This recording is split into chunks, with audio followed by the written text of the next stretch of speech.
இன்றைக்கி ஒரு குட்டி விழாக்கு இந்த ஃப்ரைடே ஒரு மட்டன் புலாவ் தான் சமைக்க போகிறோம். தேவையான ஸ்பைசஸ் பச்சை மிளகாவெல்லாம் கறியோடு போட்டு தனியாக வேக வச்சு எடுத்துக்கணும். கூடவே ஜிஞ்சர் பூண்டு பேஸ்ட்டு சால்ட்டு டூ டேஸ்ட்லாம் ஆட் பண்ணி மிக்ஸோவில் கொடுத்து வேக வச்சாச்சு. கேரட்டு பச்சை பட்டாணி ஆனியன்லாம் பொரித்து எடுத்துக்கிட்டு கறியை முக்கால் வெக்கடு வெந்துட்டாக அவளை அப்படியே வேறு ஒரு சட்டிக்கு மாற்றிட வேண்டியதான். ஏன்னா அந்த தண்ணியை வச்சு தான் சமைக்க போகிறோம். ஓலையும் கொஞ்சம் மசாலாவெல்லாம் போட்டு ஃப்ரை பண்ணணும். ப்ராசஸ் அதிகம் தான், பட் டேஸ்ட்டு நல்லாயிருக்கும். சீரகத்தூள், சில்லி ஃப்ளெக்ஸு, ஒயிட் பெப்பரு, கரம் மசாலாவெல்லாம் போட்டு ஒரு மிக்ஸோவில் கொடுத்து தனியாக ஃப்ரை பண்ணணும். வெங்காயம் பொரித்து சட்டிலே போட்டாச்சு.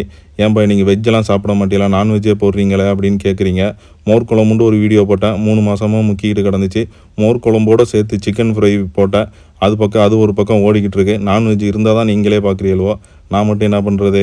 நெய், ஆயில், வெங்காயம், தக்காளி, ஜிஞ்சர் பூண்டு பேஸ்ட்லாம் போட்டு நல்லா ஒரு தாளிப்பை கொடுத்து பொரிச்சு வச்ச கறியும் அது கூடவே கொட்டி நல்லா ஒரு மிக்ஸோவில் போட்டு புருஷன் இல்லாத மல்லிக்கீரையும் போட்டு ஒரு மிக்ஸோவில் போட்டாச்சு.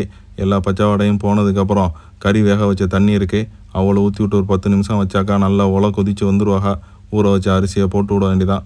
அரிசியை போட்டு விட்டு ஒரு மிக்ஸ் வெல்லு, அதுக்கப்புறமா சால்ட்டு டூ டேஸ்ட்டையும் ஆட் பண்ணி கேரட்டு பச்சை பட்டாணி போட்டாச்சு. கொண்டைக்கடலை போட்டால் நல்லாயிருக்கும். நம்மள்ட்ட கொண்டைக்கடலை இல்லாததுனால கொண்டை இல்லாத கடலையை போட்டு விட்டு 10 நிமிஷத்தில் தண்ணியெல்லாம் ஈவனாக வந்துருச்சு.